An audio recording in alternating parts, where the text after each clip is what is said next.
Hi, I'm Marie A. Buck. My age is 63.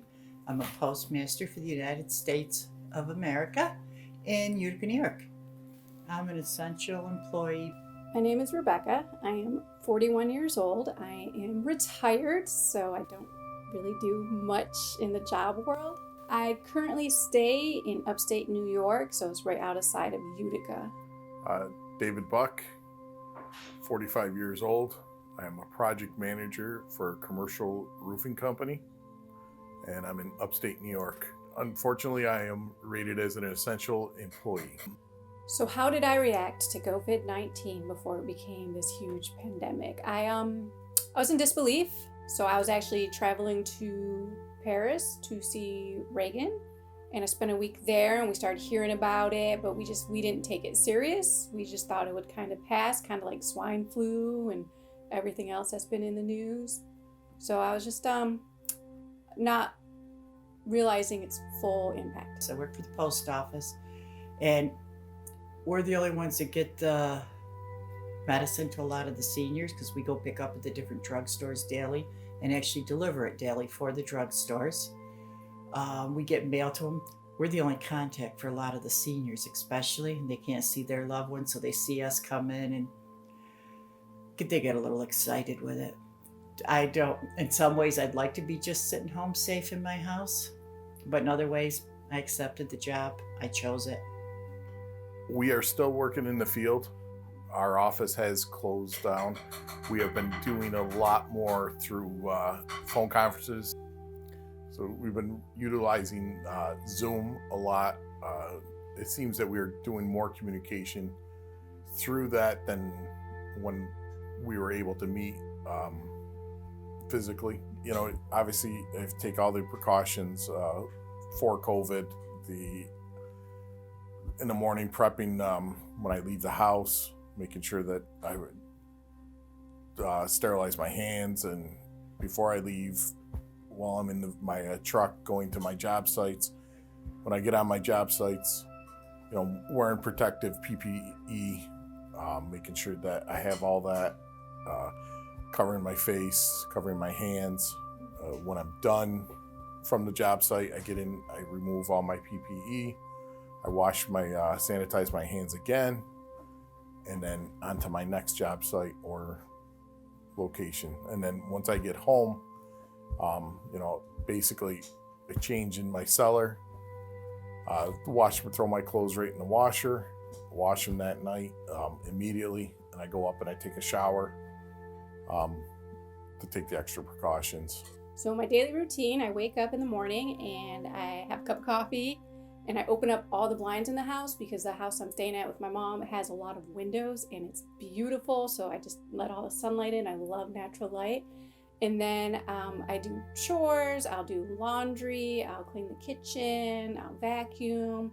Then I'll go for a run, and I'll come back and switch out the laundry, fold it, and then make dinner. And then I put dinner away. And while I'm putting dinner away, I make my mom's lunch because I have her eating healthy now too, which has been great for her. And after everything's put away at night, we'll watch a couple episodes, and then my mom will go to bed, and then I'll come in my room and I'll text my friends that live everywhere. So seeing how they're doing with everything going on, and then I watch a movie and fall asleep and then repeat. If you got to sanitize, you got to wear face masks, you got to do this. You got to do it so that we can get back to some normalcy or a version of the normalcy. I just don't think, you know, I've seen some of my friends and family have gone to, oh my God, I can't even open the windows because we're going to get COVID-19 and we're all going to die. And I got, you know, some friends and family that it's like, it doesn't mean anything, you know. Make sure you're here for a party on Saturday, you know. Work, it's been awful for the post office especially.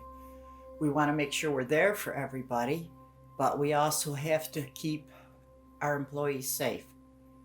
It's been frustrating.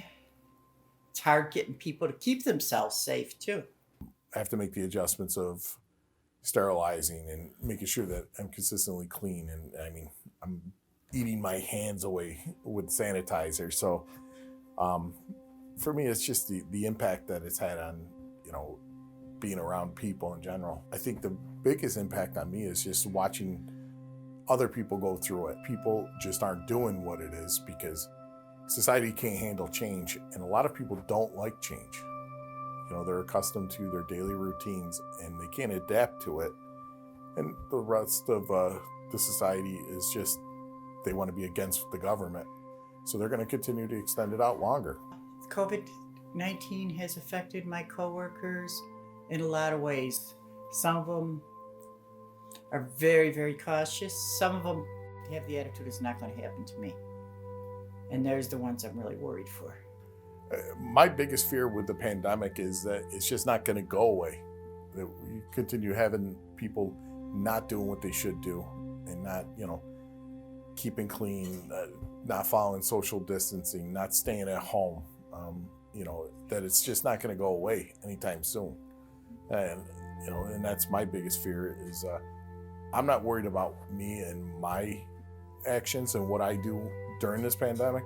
I'm worried about everybody else, what they're not doing and what they should be doing, because that's going to ultimately affect me and my family. I think that's hard because you get to see what a lot of people really are like. Those people who hoarded medical supplies and hand sanitizer. Then there's people who are taking up collections and just handing them out to people. That shows the good side. And then the deaths and the worrying about your loved ones and not being able to see them. I think that's the worst, all the people dying out there that are alone, because now you don't have anybody that can come visit you. The daily difficulties or fears that I face with the virus is that a family member will actually get sick. So it was kind of scary when I had to bring my mom to the hospital, because the whole process of getting somebody in the ER is completely different now than what it was prior to COVID-19.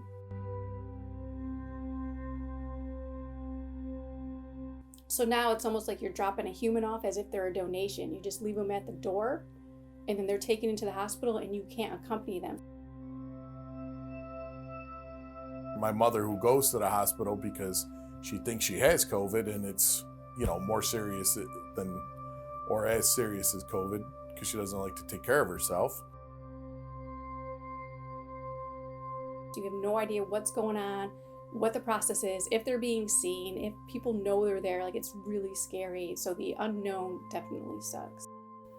So how I stay connected to my family and friends, most of it, obviously, social media is the biggest way. Cell phones. So it's mostly texts, FaceTime, Skype calls, Instagram messages, so things like that. That seems to be the most common way. But I will say now, I am seeing, and I do find myself actually picking up the phone and getting away from the texting. So I kind of like that a little bit better, having a lot more interaction through the phone. I'm just kind of stuck right now. I definitely was on this whole adventure traveling a lot. But then once I came here, I just couldn't travel. Like, I had plans to go to Atlantic City, I had plans to go to Las Vegas, and I had plans to go to Salt Lake City to watch my daughter graduate college. And that's just not happening now. My daughter, being a senior in high school, and what she's having to deal with is very, very tough. I mean, it's her senior year. It's the last time that she's gonna had an opportunity to be with all her friends that she's been with since day one. Her senior ball's canceled, so she missed out on that. She missed out on the senior trip. They missed out on a lot of great things that they can always look back on. And, now they're going to look back and they're going to look at the memories of, I was locked in the house for the last 6 weeks, 8 weeks. And, the last saving grace right now is graduation, whether they still get to experience graduation and if they can enjoy that memory. I mean, a lot of, she still has her whole life in front of her, but it's also good to have the memories that you can make today so that you can live them tomorrow.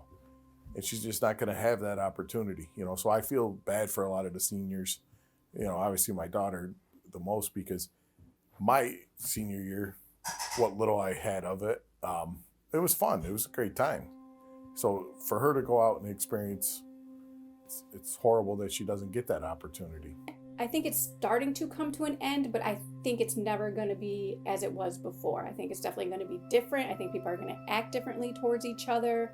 I think venues are going to be different, and I kind of see that as a positive because personally I don't like crowds. That's why I didn't like going to concerts, because I didn't like people on top of me. So if they start having more space, I think it'll definitely be more enjoyable. For me, it's good to see that for most, that all my family and friends are doing well. You know, some of us have gone through some different experiences that are kind of unsettling. You know, if you look at what my niece Reagan had to go through and get back to the U.S. in less than 12 hours, or she was going to be stuck away from her family for indefinite time, you know, not knowing what was going to happen. And she had to risk the opportunity to get on a plane that you don't know who, if somebody's carrying, to get back here. Or my brother, who was in quarantine because of a worker that was diagnosed with COVID. I don't feel isolated. Like, I do have my daughter and my mom here, so I'm not alone. But I do miss socializing and meeting new people. That was always fun for me. It is a different time in life. But again, it's what we have to deal with. You have to kind of deal with it. And if we want to, it's like in life. You just got to be successful. You got to work at it. And that's what we need to do to get back to normalcy. I include in my prayers, thankful that my family's still safe and loved ones. I hope everybody makes it. And I hang out with the people that I live with. And I watch TV shows like I've never watched before. I just wish everybody would continue sticking together, keep your chin up, and the end will be there.